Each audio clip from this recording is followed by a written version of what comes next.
in Snarky Cards, I created one discount code. It's called the Whyt Tax, and it means that if you are Black, you get a free thing every time I see you.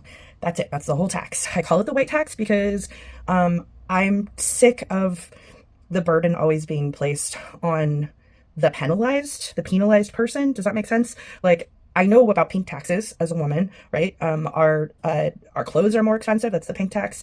Our feminine hygiene care is pretty expensive. That's a pink tax. And we make less money, which is also part of the pink tax somehow. And it's weird because it's taxing us for being women, and but it doesn't sort of expose the fact that it benefits, those taxes benefit men, or people who don't have uteruses, people who don't dress feminine. So I kind of I don't want to emphasize the burden. I kind of want to put the burden of racism back on white people, is maybe more how I want to put it. So I call it the Whyt Tax to let people know that we're taxing white people so that Native and Black people can benefit. Um, it's so it's a it is kind of a thought experiment. A friend of mine calls me a button pusher. I like to, and this is one of the buttons I will push, but it's also, I like to give things away. I like to give my art away, and I would love to be able to give real reparations out. This is as good as I can do. This is the best I can do. So I give my art for free, and it's not a gimmick. It's not like coupons. It doesn't make me more money in the long run. That's not why I do it. I do it because this is the best way I can think of to make the world a more fair place. I don't have extra money, but I do have a lot of art. And I also want to be an example and to get people talking about how reparations should look.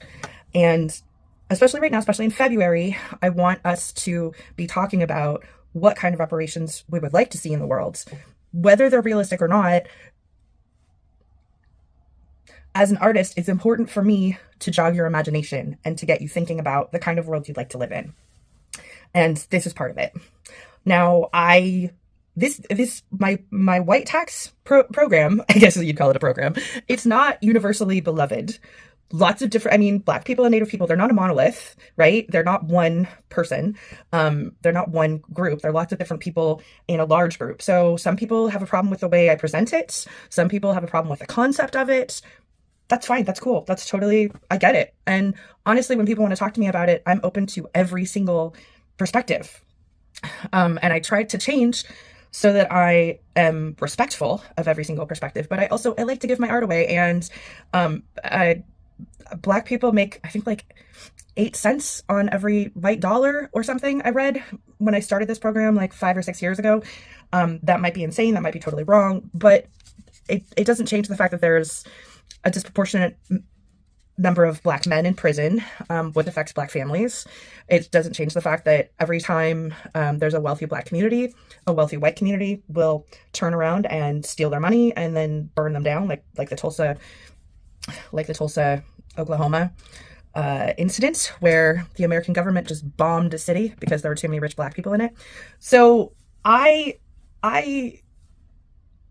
this is how I'm trying to make a difference in the world. This is how I'm trying to make people think about reparations. One important thing that I do is I make everyone decide for themselves if they want the Whyt Tax. When people are like, oh, what if I say I'm Black? I'm like, if you say you're Black, I'm just going to believe you because I'm not in charge of Blackness, you know? And I was like, if you were willing to say I'm Black, I want a free thing. I want the Whyt Tax. Sure.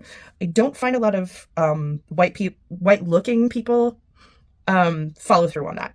I've never really seen anybody follow through on that, but you know, some other people will be like, well, I'm only half Black. And I'm like, look, there's no paper bag test here. That counts. And if you would still like a free thing, you can still have a free thing. And if you don't want one, you don't have to have one. Sometimes it does lead to sales. Sometimes it does lead to friendships and just sort of other talking about, the kind of reparations they would like, which is also an exciting thought experiment. You know, I think when everybody thinks about how to make the world more fair and how to address past wrongs, it makes them feel good, even if they're a little uncomfortable. I've only ever, okay, and I've only done this in Seattle, mostly in Capitol Hill. So I offer this discount in front of large groups, and white people hear about the white tax as much as every other race. And I've only had one white person flip the fuck out and just act like a genuine asshole. And that was amazing. I was flabbergasted at her. And she did it to hurt her friend who she was out with. It was a very specific situation. I didn't know what to do as a bystander there. Usually when I present it, the white people in the group just keep nodding because they're like, yeah, reparations, we should do that. That sounds awesome. So please leave me a comment below. Let me know what you think of it.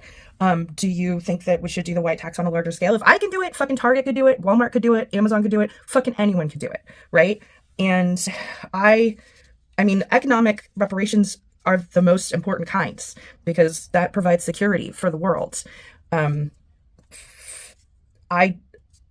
It's the best way I can think of to make the world a more fair place and to make amends for all of the genocide that white Americans, white people, and British people and Australian people have done, all the colonizing that we've done.